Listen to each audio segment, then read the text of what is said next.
¿Te has puesto a pensar qué pasaría si conforme vas creciendo descubres que no tienes las mismas oportunidades que otras personas que crecieron contigo?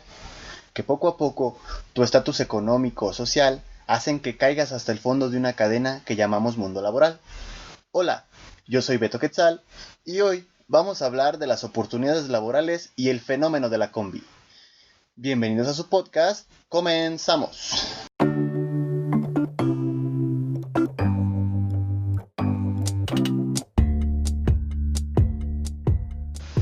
Hace un par de semanas se viralizó un video en internet en el cual dos personas intentaban asaltar una unidad de pasajeros.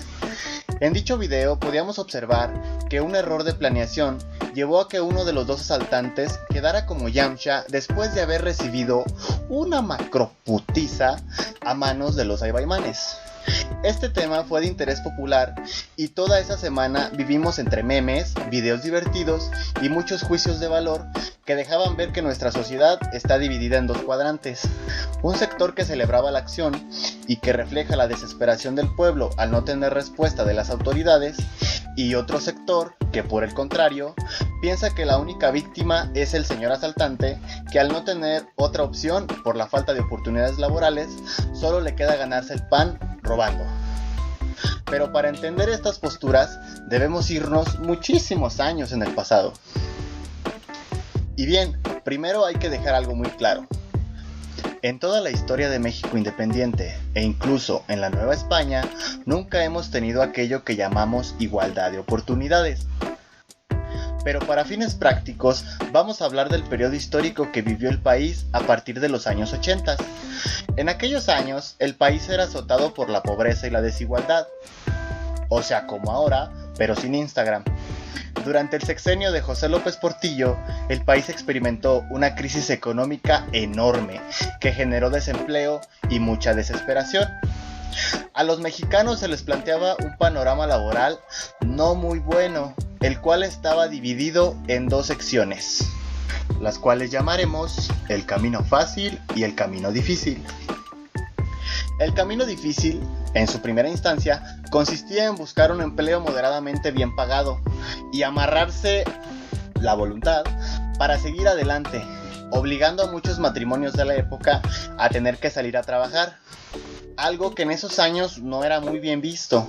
Y el otro camino difícil era el desarrollo en el mercado informal. Muchas personas comenzaban a invadir las colonias con pequeños puestos de ropa, relojes, lentes, fruta y cualquier otra cosa que se te pudiera ocurrir con el fin de traer algo de dinero a casa. Por el otro lado estaba el camino fácil, dividido también en dos vertientes. La primera era abandonar todo e irse a buscar suerte a otro país. Algunos dejando atrás a su familia para nunca volver, y otros más dejando sus sueños derramados en el desierto, buscando algo mejor para su gente. Y después estaba el camino más sencillo de todos, que era buscar el ingreso propio en el bolsillo del ajeno. Te la rifabas a diario y podías terminar en la cárcel o hasta muerto, pero era un camino de riqueza rápida que le sonrió a muchos a través de los años y que incluso hoy en día lo sigue haciendo. Pero cuéntame, si tú hubieras vivido en esta época, ¿qué decisión crees que hubieras tomado? Y bien, ahora te estarás preguntando: pinche Quetzal, nomás hablas de la raza de oro, ¿y por qué no mencionas esas empresas que se hicieron ricas a costillas del pueblo, cabrón? Hablas de los fifís, ¿y qué les pasó en esos años a esos cabrones? Pues déjame contarte. Mientras la mayoría de la población se preocupaba por poder cenar caldo de albóndigas sin albóndigas, pocos visionarios inflaron sus cuentas de banco de una manera exponencial. Surgieron monopolios, duopolios, oligopolios y todas esas palabras que utiliza tu compa de izquierda que fuma porros y habla de comunismo. Pero por supuesto que tiene razón. Por aquellos años, México se apegó a las normativas del neoliberalismo. Sí, neoliberalismo, esa palabra que tanto le gusta a nuestro viejecito santo. Dictadas por nuestros vecinos del norte. Se privatizaron muchas industrias y en medio de los malos manejos y la corrupción, se dejó de lado la igualdad de oportunidades y surgió una acaparación de las mismas. Mediante compadrazgos e intereses políticos, los empresarios más ricos del país que tú debes saber quiénes son, se adueñaron de la mayoría de las industrias e hicieron lo que quisieron mientras la clase media baja se hacía más y más pobre.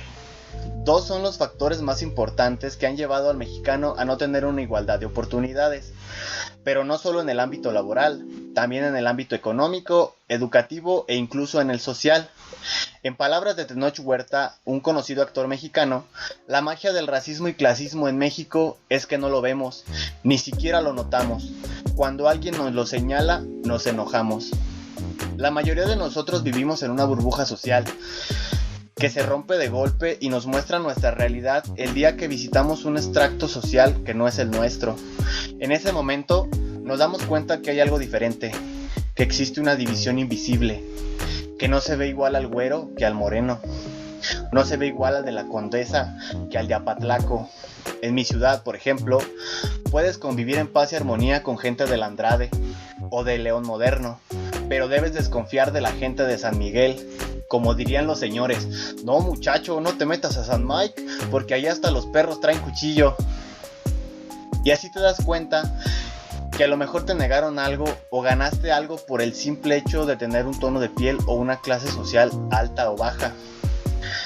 Estadísticamente hay mayor posibilidad de que alguien de piel blanca obtenga mejores oportunidades de trabajo, sueldos más altos y otras cosas que una persona morena.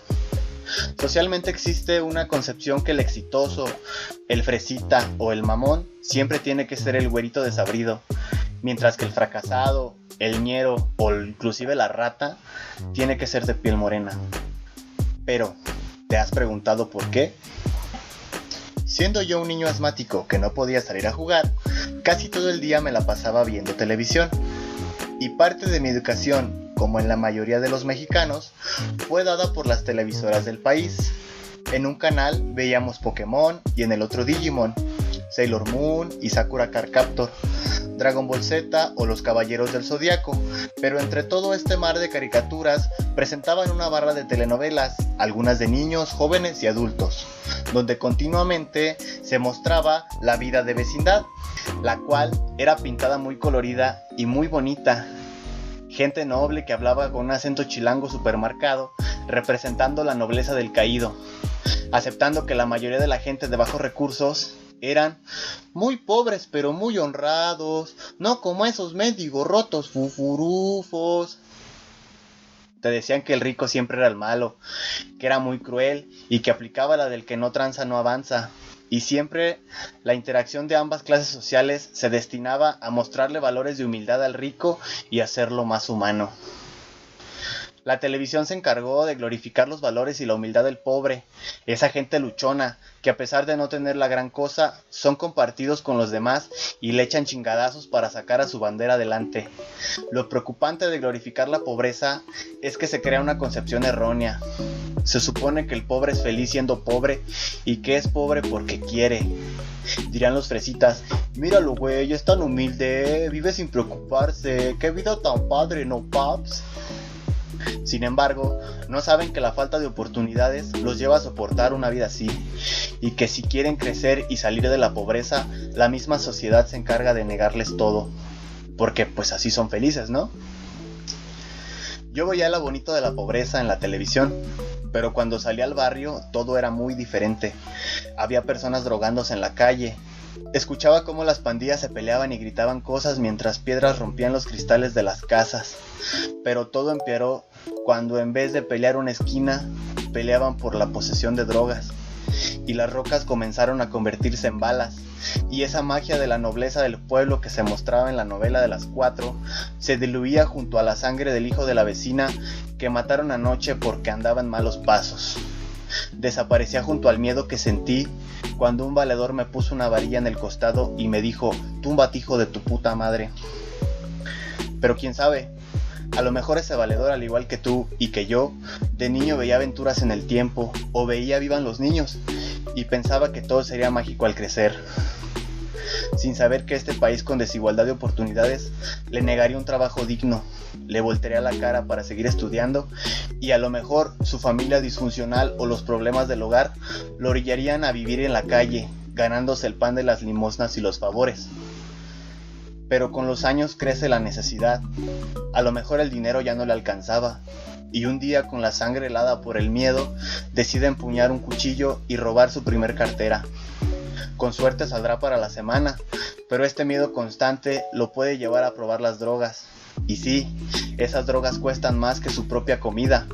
Entonces deberá robar a más personas y cada vez más seguido, y así comenzará a entrar en un círculo vicioso que no le traerá nada bueno para el futuro, y en el mejor de los casos va a terminar tirado en un charco de sangre por deudas de drogas o porque le robó a quien no debía.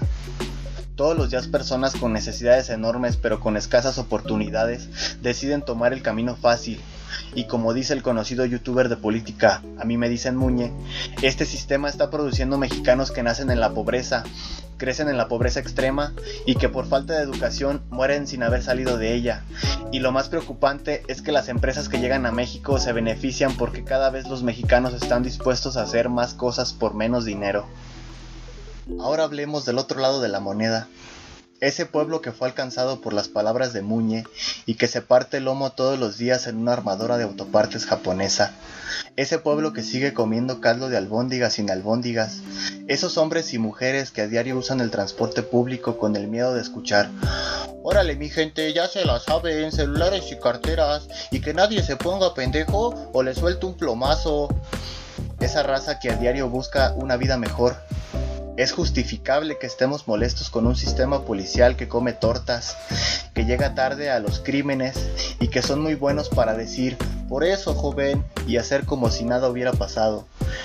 Es comprensible celebrar cuando acciones como las del vato de la combi ocurren. Todos nosotros quisiéramos tener el valor para voltear la situación y, al igual que ellos, medio matar a golpes a un pobre diablo mientras le gritas con tu acento de chilango emputado: ¿pues no que venías muy león, mijo?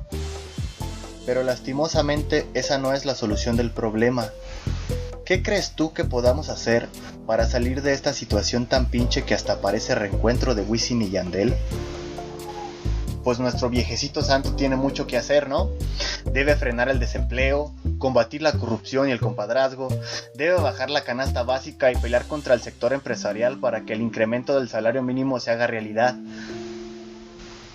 Debe asegurarse que todos y cada uno de sus votantes y no votantes tengan igualdad de oportunidades y al mismo tiempo hacer la rifa del avión presidencial. Chingao, ser presidente debe ser muy difícil, ¿no? Pues no. Para corregir este problema, debemos educar a las futuras generaciones en un ambiente de tolerancia, en un ambiente de igualdad en todo sentido. Las futuras generaciones son las que nos salvarán. Nosotros ya estamos fritos, estamos mal educados y es un vicio que no nos podemos quitar.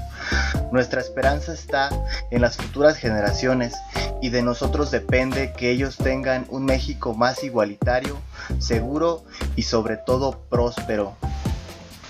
Debemos salir de este círculo vicioso, debemos despertar y corregir a las generaciones que vienen después de nosotros, ya que de ellos será el México de oro del futuro, ese México de primer mundo, el que gana mundiales y el que trae medallas de oro para el país, ese México sin carencias ni complejos, ese México que Morelos soñó, pero que lastimosamente nunca pudo ver, ya que siempre caíamos en los mismos vicios del pasado.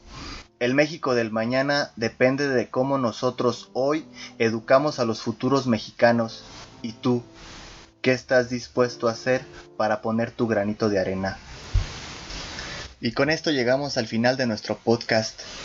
Espero que el capítulo de hoy te haya gustado. No olvides dejar tu like, suscríbete y pícale a la campanita para que todo nuestro contenido esté al alcance de tus manos. Déjame un comentario y no olvides seguirme en mis redes sociales.